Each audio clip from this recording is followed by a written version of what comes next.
Berdasarkan hasil penelitian pelaporan dan analisis transaksi keuangan PPATK, ditemukan fakta bahwa dana jamaah tidak hanya digunakan untuk memberangkatkan umroh, tapi juga digunakan untuk investasi di dalam dan luar negeri hingga pembelian aset pribadi. Kepala PPATK Ki Agus Ahmad Badarudin mengatakan, dari penelusuran aliran dana di PT First Travel sejak tahun 2011 hingga 2017, ada 3 jenis aliran dana yang dipakai. Pertama, untuk keperluan pribadi, seperti pembelian rumah mewah, kendaraan, hingga biaya liburan ke luar negeri. Kedua, untuk kebutuhan jasa travelnya, seperti biaya hotel, tiket pesawat, dan akomodasi lainnya.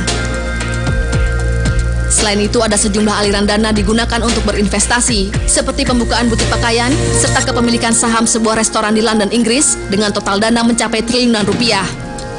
Saya sebagai PPATK tidak punya kewenangan untuk nilai dia tepat atau tidak, menyalahgunakan atau tidak. Karena yang kami lihat itu adalah transaksi, ada transaksi yang...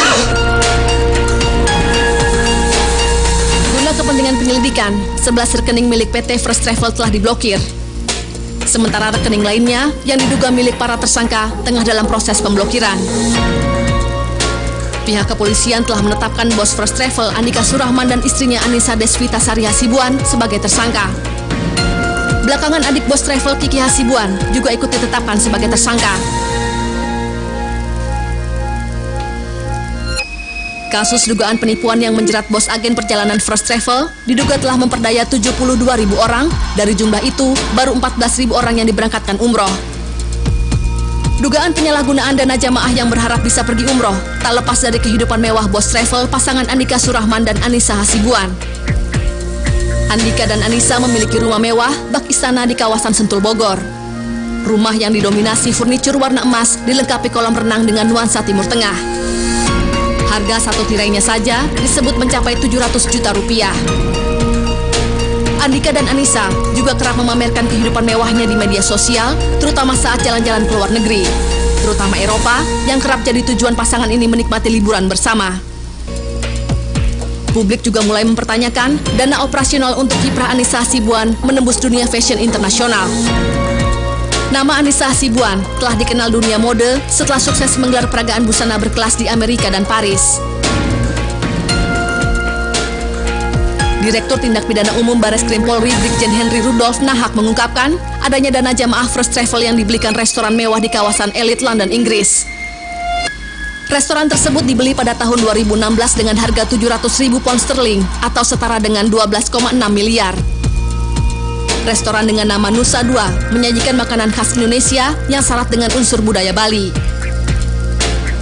Hingga saat ini, PPATK dan aparat kepolisian masih terus menelusuri aliran dana jamaah yang awalnya diperkirakan mencapai triliunan rupiah. Andika dan Anissa belum mau terbuka mengungkapkan aliran dana First Travel, bahkan mengaku lupa dana ribuan jamaah tersebut digunakan untuk apa. Salah satu program First Travel yang membawa Andika dan Anissa Hasibuan ke dalam masalah pelik berawal dari dibekukannya operasional First Travel oleh Otoritas Jasa Keuangan OJK. Program promo murah yang dijanjikan First Travel dengan biaya 14,3 juta rupiah jauh dari standar pelaksanaan umroh $1.700 Amerika atau setara dengan 22 juta rupiah. Namun program ini mampu menjedot ribuan jamaah yang belakangan gagal berangkat. Sejak 1 Agustus, Kementerian Agama telah mencabut izin operasional First Travel secara keseluruhan.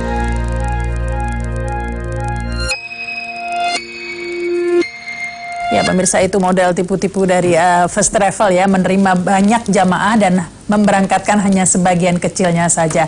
Nah, kita akan membahasnya dalam editorial sepekan ini karena memang kasus First Travel ini terus menjadi sorotan media maupun publik. Dan narasumbernya sudah hadir saat ini, ada Pak Edi Kusuma ya, anggota Komisi 3 DPR RI. Edi Kusuma Wijaya. Ya, selamat malam Pak Edi. Selamat malam, Assalamualaikum. Waalaikumsalam. Dan kemudian ada Pak Kombes Polisi Sulistyo Pujo, Humas Mabes Polri, selamat malam. Selamat malam. Dan ada juga Pak Muhammad Salman, Direktur Hukum PPATK, selamat malam. Selamat malam, Assalamualaikum. Waalaikumsalam. Ya, tentunya saya ingin ke Pak Salman dulu, karena ini semua tertuju ke PPATK. Orang mempertanyakan, ini kemana raibnya uang sekian banyak ini, karena hanya tersisa 1,3 juta rupiah di rekeningnya. Nah, ini sebenarnya angkanya sampai triliunan rupiah, benar seperti itu Pak? Begini Mbak Ramah, mungkin karena sudah berbicara PPATK mungkin saya perlu jelaskan dulu ya, apa itu sedikit pencucian uang dan apa itu bagaimana kerja PPATK. Mungkin nanti selanjutnya bisa dimengerti kenapa ini diawali oleh PPATK ya, barangkali. Jadi pencucian uang itu kan tindakan dari pelaku kriminal ya, pelaku kriminal yang menyamarkan dan atau menyembunyikan harta kekayaan hasil tindak pidana ya, hasil tindak pidana dengan berbagai cara ya, sehingga sulit ya, disembunyikan, disamarkan, sulit ditelusuri oleh aparat penegak hukum. Dengan demikian dia dengan leluasa dapat menggunakan harta kekayaan hasil tindak pidana itu untuk berbagai kegiatan baik legal maupun ilegal. Jadi bisa legal bisa ilegal juga.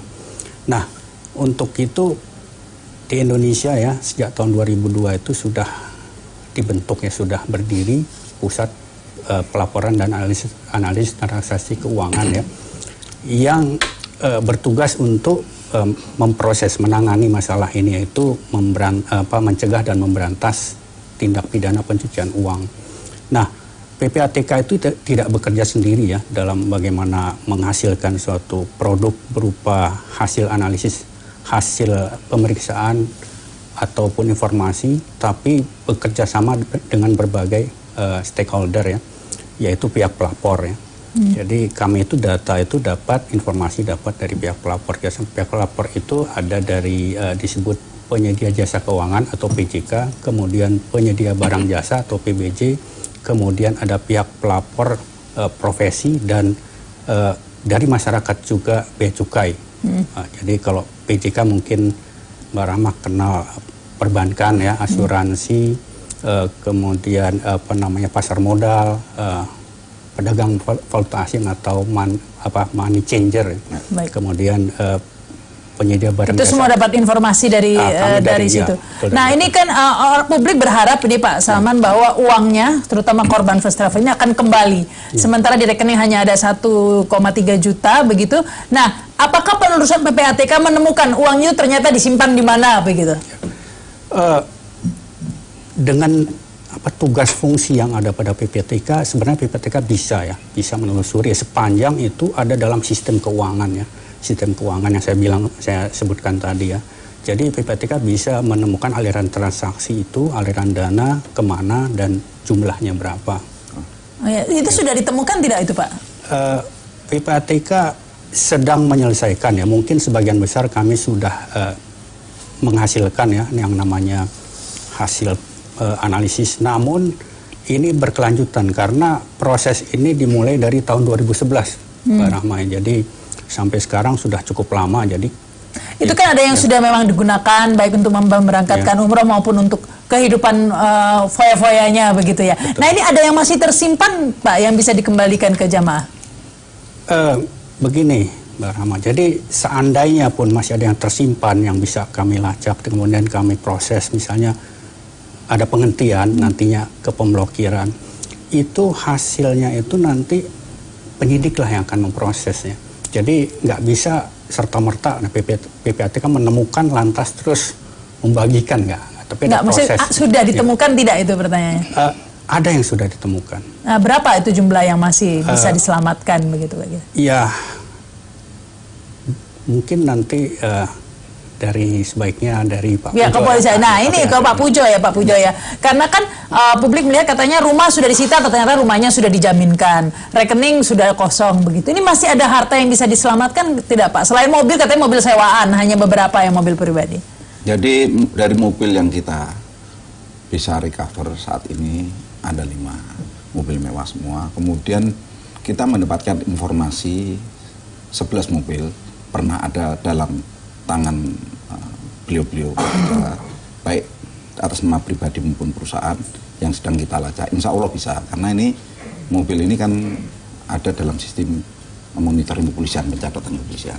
Itu ya mobil. Kemudian tentu saja untuk rumah dan lain-lain itu di samping dari PPATK, tentu saja kan ada sistem perpajakan, kan begitu, pencatatan dan lain bisa dilacak.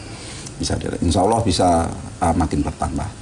Kemudian yang penting bahwa dalam beberapa hari ini kita telah berhasil memeriksa 30 orang saksi dan akan terus bertambah saksi karena kemarin saya sendiri pada waktu di salah satu TV lain itu memang ada kemungkinan saksi-saksi lain yang akan memperkuat proses penyidikan.